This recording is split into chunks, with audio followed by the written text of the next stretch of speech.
get it up and running. And if you want to keep an investment property, keep it as an investment property. If you want to Right. upgrade your home, use it as a stepping stone for your next house and build yourself up. And eventually, the equity in the homes that you're purchasing is going to get you to that home that you want to be in for your forever home. My name is Kevin McIntosh, and this is The Closing Table, where we talk to experts about their experience in real estate all across the country. Let's go.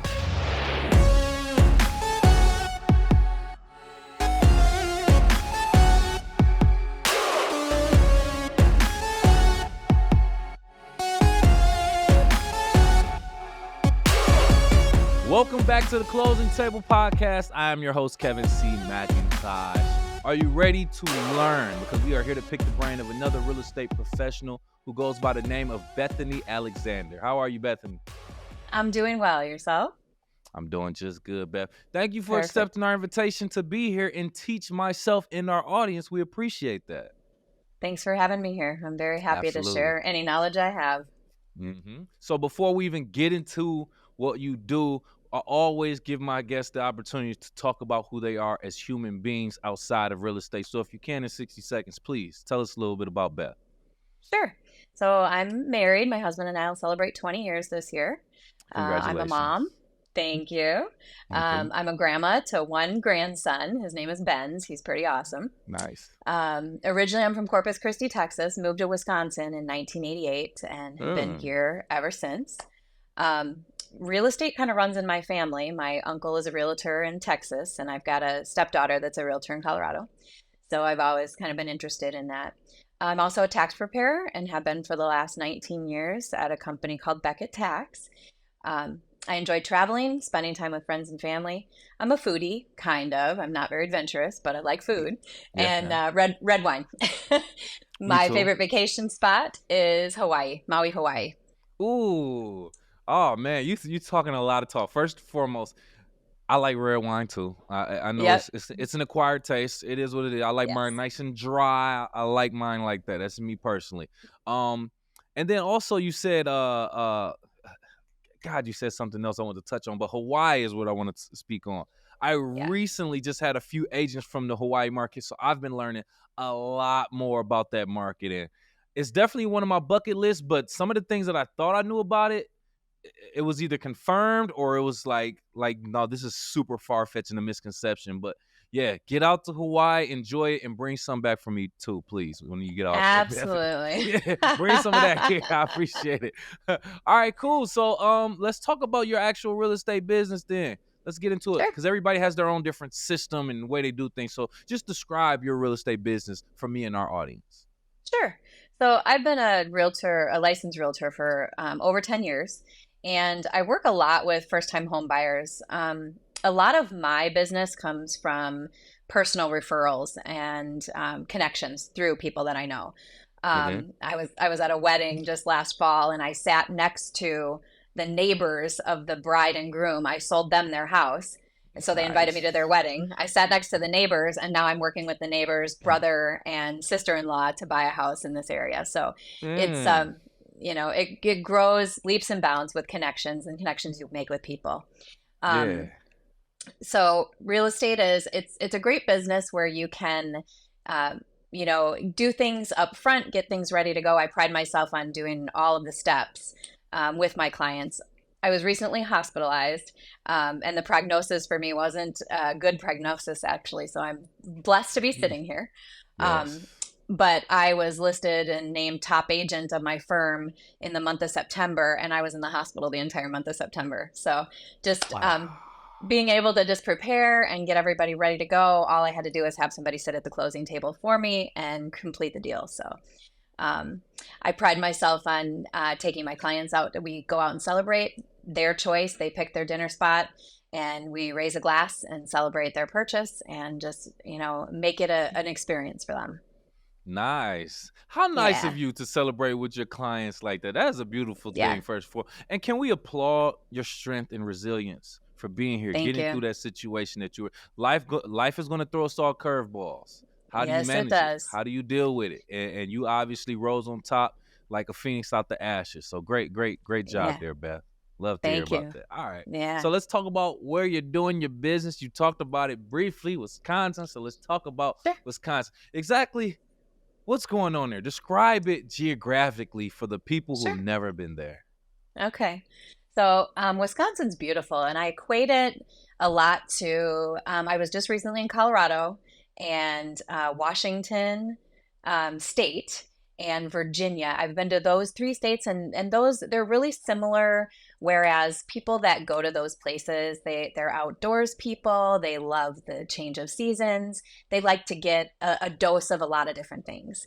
And so Wisconsin, it's beautiful where it has lakes. It has all the lakes, and a lot of them connect together. I live 10 minutes south of Madison, and then there's Door County. There's some great places up north.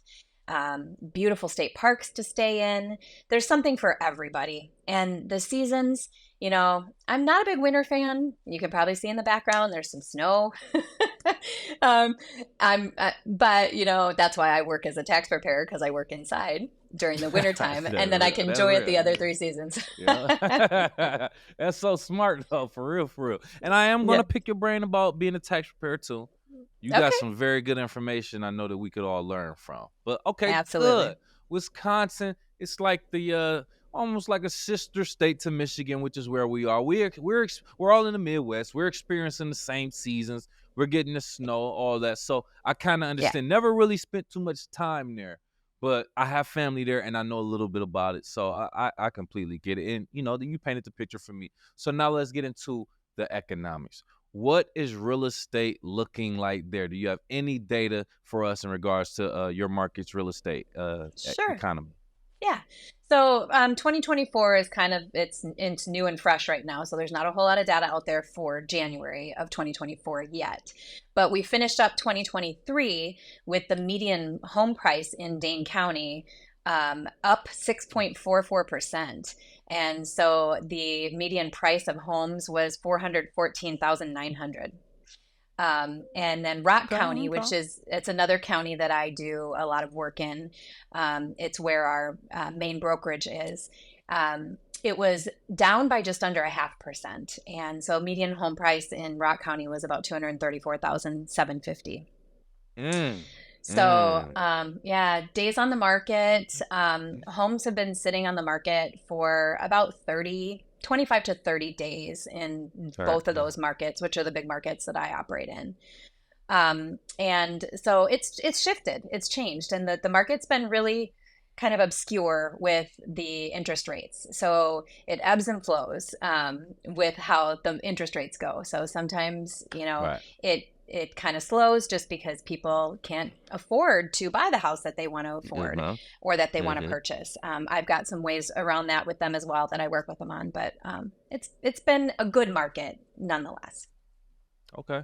Okay. So it seems like where you are, if I'm not mistaken, you said about 10 minutes south of Madison, Yes. average pricing around like the mid 400s, just about. Yeah. But you say in Rock County, it's more of the 200,000s or so. So are you Yes. seeing a lot more first time home buyers in that area as opposed to where you are? Yes. I w- there you So go. Okay. Dane County property taxes are pretty high. And so Mm-hmm. when people are looking at affordability of houses, one way Yeah. that they can actually be a first time home buyer and buy a home now as opposed to waiting is to find a property that is in a lesser taxed county. So Rock County traditionally has lower property tax rates and home values as well, just to make it more affordable for people to live. See, Yeah. it makes sense, but it would also make sense that that would probably be a more competitive market also?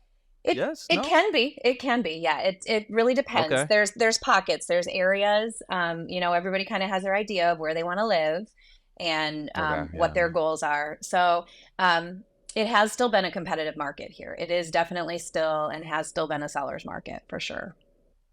Got you, got you. Yeah. So I wanna go back to the fact that you say you're also a tax preparer, Yep. very, very important. Taxes is one of those things that everyone should know about, but we don't necessarily know about, Yeah. which is kinda crazy to me, but when it comes to your profession as a real estate agent, also Yes. taxes, big benefit with your knowledge to that when it comes to your clients. Do you have any examples of maybe you helping a client um not only purchase a home but get a great understanding of the taxes that's involved too, to the point where they made a decision off of that? Sure.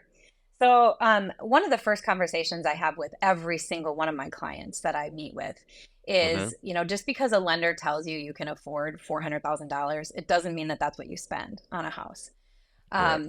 My goal obviously is to sell houses, but my ultimate goal is to sell somebody a house that they are going to land in and love 2 years from now when I check in with them and they tell me that they're still happy with what they have. So there's a lot of things that are going on now with people renting rooms or renting portions of their home or using it like they'll go on a vacation and they'll rent out their home when they go on a vacation. So they'll Airbnb it and collect the income and it pays for their vacation. So we've Really? talked about interesting ways that people can still make a purchase of a home and make it affordable by doing these things. And so I have one in particular client that I've been working with that he really wants to have a bed and breakfast and didn't think it would be affordable or doable. And since I've shown him a few properties and we've been looking around, he actually has shifted his focus on looking at exactly what he wants to create that space to be able to do that. And so he hasn't purchased yet, but we're in the process of looking to find that right property for him. So, yeah, Nice. Good yeah, job. Good yeah. job. I would be picking your brain all the time. Uh-huh. I I also feel like maybe this is a stretch. I kind of feel like most real estate agents should also be very, very knowledgeable in taxes, if not be a tax preparer themselves. Because that is so important. I Yeah. mean, that's just me personally. It's so important. It's literally part of your payments, your property Hmm. taxes. And then there's certain ways that you can kind of use tax benefits or write-offs as a homeowner. And not everyone knows this, or maybe they know it, they don't know exactly how to take advantage of it. So with this being such a big purchase in people's homes, taxes in regards to that property, I think is so important for people to know. So you doing that type of work, stellar, and I can only applaud you for that because I would be so lost Oh, thanks. just in a home transaction itself, Yeah. let alone the It's taxes. confusing. I mean, I've had people call me and ask me to do their taxes because of my real estate background, and they know that the purchase of the home is going to change up their tax returns, but they don't know how. So, but even Mm. from the standpoint of, like when you purchase it and you're paying for PMI, private mortgage insurance, when you don't have 20% down, um, the appreciation on the house is just researching it and looking into it even deeper to know that the appreciation on the homes. I had some clients that bought a home, and in 2 years, they were able to get their PMI removed because it appreciated so much from their purchase. So instead of In two in two years? years, in 2 years, yes. That's unheard So of. just even those little Wow. tidbits too to try and help your clients out to realize that they don't necessarily have to be paying as much as they're paying for a long period of time. Okay. All right. So now we got to go there now, Beth. I know people have to pay for your expertise. So let's not give them too much, but can you give us some insight, some beneficial information in regards to maybe some tax advantages or benefits that people don't take advantage of, or just maybe some misconceptions when it comes to taxes and property Sure. and Yeah. homes? So, you can use the interest that you pay on your first and your second home as a itemized deduction on your tax return. Now, 2018, the Tax Cuts and Jobs Act, it changed everything to limit some of the deductions that you take on your itemized deductions. So, property taxes and the state tax withholding that you have, it's capped at $10,000. But the Mm, mortgage interest is really not capped. There's some limitations on the value of mortgage you can have, 750,000 and that kind of stuff. But really having a higher interest rate right now, buy the house, pay the interest, use it to your advantage to lower your tax liability on your tax return, and then refinance when the mortgage rates come down, which they will. They may not make it to 2 or Man. 3% like they had been traditionally in the past, but Right. even a 4 or 5% interest rate, I remember when it was 10% and people were just, You see? um, doing it. They were just doing it. And so, Yeah. use the equity that you have in Yeah. your home. There's strategies to buy a home, live in that home for 2 years, do what you can to get it up and running. And if you want to keep an investment property, keep it as an investment property. If you want to Right. upgrade your Right. home, use it as a stepping stone for your next house and build yourself up. And eventually, the equity in the homes that you're purchasing is going to get you to that home that you want to be in for your forever home. Yes, yes. Thank you, Beth. You are giving it. You are giving it right now. Please, take advantage of the fact that you can get these tax deductions Yes, at the end of the year. Some people, I feel like the average person looks for that refund at the end of the year, which is a whole nother subject. I'm not the you're the professional, not me, but I feel a whole different certain way about that. But nonetheless, doing things like this will either help get you more money in your refund or lower what you actually owe anyway. Some people don't even think about it because it's that one time of the year where you would usually do it. So you're like, I just wait and or I won't do it at all. It's not going to make a big difference. Yes, it actually will. it does. You'd be surprised. Yes. And let the tax professional tell you more than me, please. Yes. So Well, thank you for that, and Beth. also with home purchases, they've just changed the tax laws in 2024 around energy efficiency improvements in the home. So, for Mm-hmm. example, the room I'm sitting in right now, I'm actually at my home office and I'm sitting in my Four Seasons room, which I just converted to a Four Seasons room.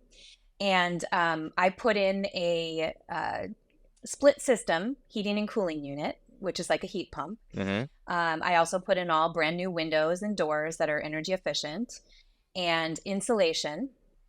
And because of these improvements that I did on my home, I'm going to get a $3,200 tax credit on my tax return because of these improvements. Also, these blinds that are Nice. behind me, Hunter Douglas makes a blind that it falls underneath that energy efficiency for sealing off some of the like the wind and the cold from getting in or the warmth. And so these blinds actually Wow. qualify for, or some blinds, I should say, not these ones, but some blinds qualify for Mm-hmm. tax credits. So, you can get as a personal homeowner, you can get some credits on your tax return to help offset some of the expense. $150 for home energy audit. You can get credits for upgrading your electrical panel. Those are some things that you may buy a fixer upper home and have to do and still be able to get a little advantage Yep. on it too. Good Mm-hmm. point. Good Mm-hmm. point. Yeah, you'll mess around, and if you gotta do some upgrading, you might as well make everything energy efficient and just take advantage of those tax Yes, benefits. and the 100%. new tax laws actually allows it to be annually, not a lifetime maximum like it used to be. So spread it out. Mm, Do your windows this year, for do real. your insulation next year or your doors next year, or spread it out so that you can maximize the credit that you get. And your tax professional can help you with that as well.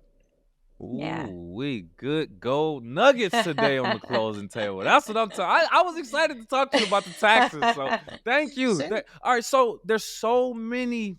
There's so many. How is the average homeowner supposed to keep up with these tax benefits and like how are you keeping up with it? How are we supposed to Sure. keep up with Well, this? I mean, I do a lot of educating and training with the IRS and updates on the tax stuff. But there's a lot of great little articles out there. Manufacturers of some of these products that you put in your house, they really should be telling you when you purchase it that you can qualify to get a tax Yeah. credit. It doesn't always happen, but I would always bring it up. If Right. you have a tax professional that you work with, I would always bring it up to your tax professional and ask them, hey, this is what I'm looking at doing for my house. Is there anything that I can do to benefit myself on a tax return? Because credits and doing something just with that little bit of kickback it's so important because then you can invest Mm-hmm. it elsewhere. So, just do searches on energy credits for tax purposes. There's some great articles out there, so they can just do a Google search and check it out and find it. Or I mean, reach Yeah. out to somebody that knows. I'm happy to answer questions too if people have questions. Yeah. There you go. There you go. Yes, always have a tax professional that you can Yes. talk to, because I mean, family members, Uh-huh. friends, just reach out to some. It could be somebody in college Yes. currently. Maybe just trying to get their start. Just reach out to them and just see. That's a great form of a resource for that type of information. So good point right there. With there, you mentioned something in regards to fixer Yes. upper, right? I want to talk about that, right? So it could be a great way for first time homeowners to Uh-huh. own a home. Get a home that needs a little bit of sweat equity. You put some work into it, upgrade it, etc. Any experience from your past clients where you actually did help them realize or see the vision for a fixer upper? They purchased the home and not only purchased it, but actually made those upgrades to finally reach their goal. Any of those? Yeah, and still in progress too.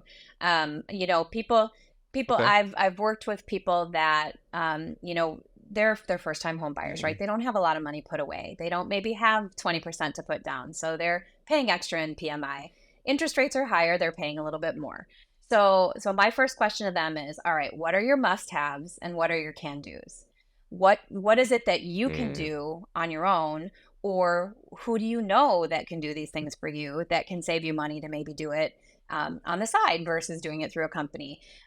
So we always will look at homes in a range. I don't ever eliminate the homes that are the lower priced homes because of work that needs to be done. Paint is easy. Flooring is, easy. Throw some carpet in. You may have to live with something that you purchased for a little while, but in the long run, there's a lot of can do's and there's a lot of people connections that I have that I can direct people to as well to do things. So my clients that just closed on a home a couple weeks ago, they bought a home that, it's going to need a roof, it's going to need a furnace and air conditioner. Well, my husband is heating and cooling. So, we've got yeah, connections there. nice.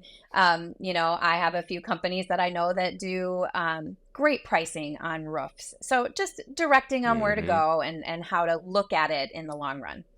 Plus, that home warranty doesn't hurt either in the interim while you're waiting to be able to get that done. Yes, Yeah. yes, yes. Well said. Use your resources. Use, like we said before, friends, family, Yes, YouTube. YouTube you bet. University, baby. I'm a graduate. I've been there. Yeah, I know, right? You'd be surprised what you can learn. I You mean, bet. but more importantly, if you are talking to a professional real estate agent, they will more than likely have those resources available if you don't even know where to Absolutely, start. they should. So And if it's it's if good they that you have don't, that, then right? I would definitely ask the question of them as well. Just where to go to at least direct you to get those answers if they don't have them.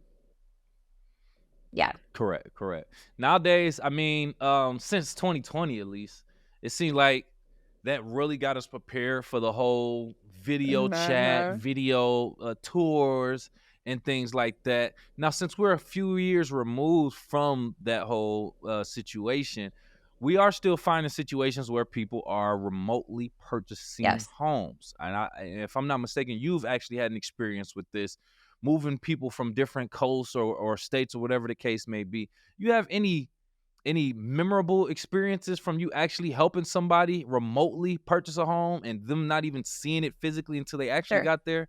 And talk about your strategies into making that like a secure decision for them Sure. to make. Well, so I actually didn't rely on the videos that they made for the homes. I actually personally went for my clients to the home. So I would either FaceTime or Zoom in with them and get them on my phone so that I could point out things that I was seeing for them when I was walking through the home. If there was an area of concern that I wanted to address with them, I could show that to them and say, this is something that you're going to have to address, deal with an inspection. Um, you know, in the market how it was really hard to get an accepted offer in a home with inspection and contingencies on it because homes were going so quickly and people were buying them without that. But just my knowledge, I attend every home inspection of every home that I sell. So I've walked through with those inspectors. I am not an inspector, but I do know the things that they Right, check right. and that they look for. So it gives me a little bit of that knowledge to be able to show my clients, an inspector will probably, point this out to you or point that out to you. This might be a bigger deal than this is. So people relocating, a lot of times they'll either come in for a very short period of time, they'll be in town for a weekend and they'll want to purchase a home, or, we will do it virtually. Um, and then even clients selling their home and moving out of state. I pride myself on interviewing agents and finding an agent that I know is going to provide them the same service that I would provide them if I were the one that was there. So, in both fronts, it's important to stay in that loop and stay in that communication. I had some clients that lived up north and they had sold their home and they were moving here. And that's exactly what happened. They came for one weekend and we just hammered out as many showings as we could get in and fit in.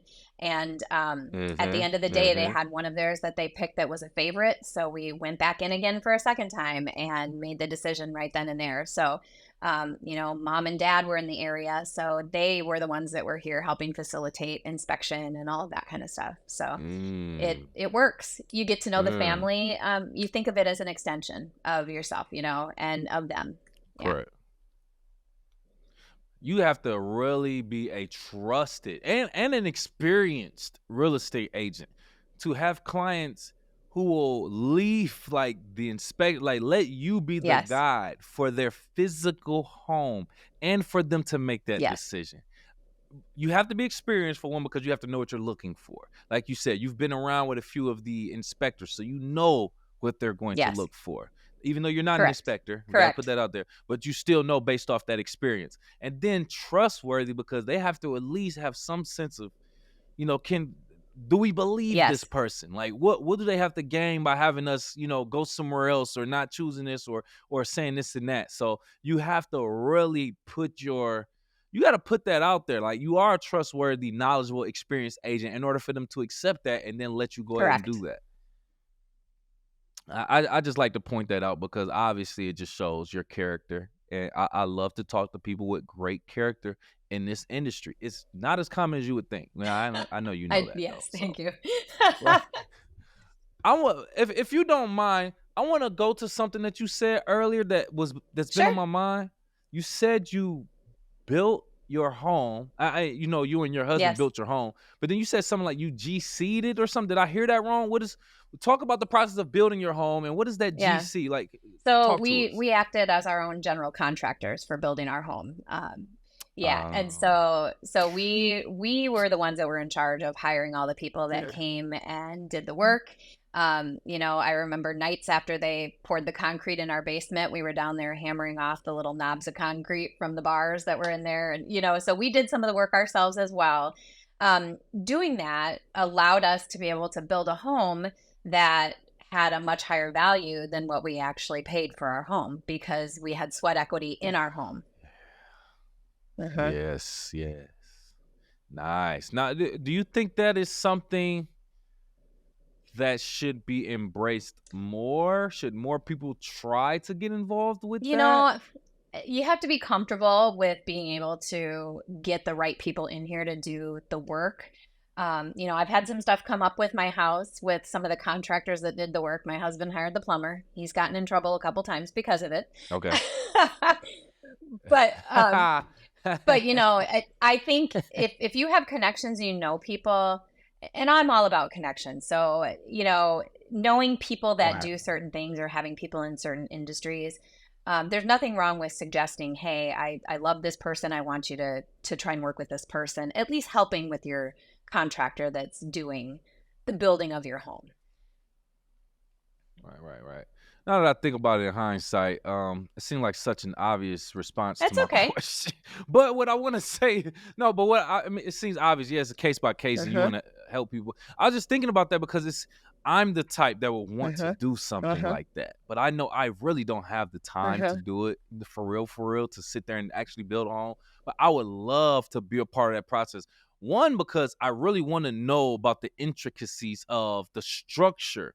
Now I hear so much about homes nowadays being built not being as sturdy or as being built just the same as the old Sure. homes, just for lack of better terms. Like the older homes are a lot more, they have that better foundation than than newer homes, if that's making sense. So I would want to kind of go in and see these and actually choose the material myself sometimes, and go in and do that work. So just wanted to know from your experience what you thought, and share some of the things. And the GC thing, I feel so crazy. So I should have put that together, general That's contractor. okay. So thank you for clearing that up Sure. for us also. Sure. Yeah, we Yeah, no, appreciate I that. mean, it's good because then you can pick based on the materials that you want to use. You pick who you want to use to build your home. Correct. Yeah. Correct. Yep.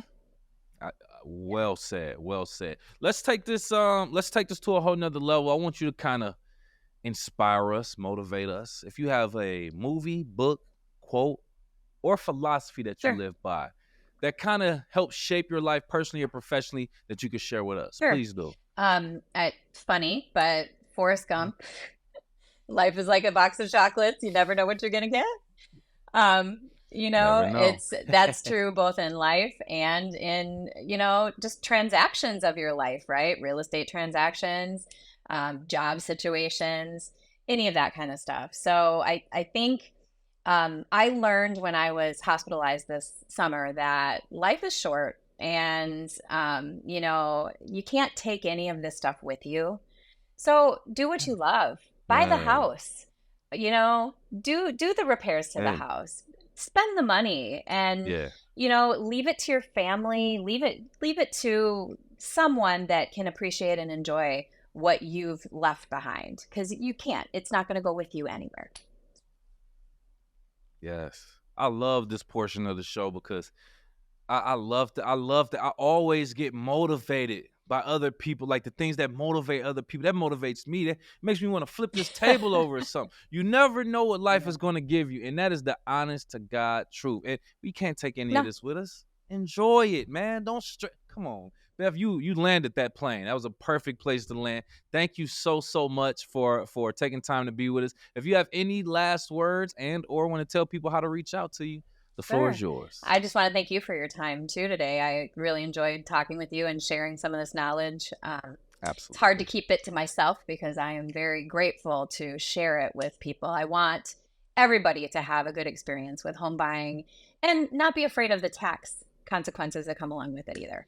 So, you're Yeah. certainly welcome to reach out to me, Bethany at rockrealtywi.com. So that's BETHANY at rockrealtywi.com. It's probably the best way to get a hold of me. And if you have tax questions, I can at least direct you on where to go to try to find the answers. So feel free to reach out in any aspect. Perfect. All right. Well, thank you so much again, Beth. We appreciate your attendance and being here and sharing that knowledge. For our YouTube audience watching right now, if you're at this point in the video, hit that like button for us both, please. Make sure you share the content and subscribe to our channel. And if you're listening on Apple, Spotify, or any other podcast platform, please do the same. Like, 5-star rating, and subscribe to our channel. So, Beth, I'm going to leave our audience with a question on the way out the door. We like to do that here, get our audience thinking. If you had the time and the resources, would you build your own home? Why or why not? Don't tell us here. Leave it in the comments below. Besides that, we'll talk to you next time.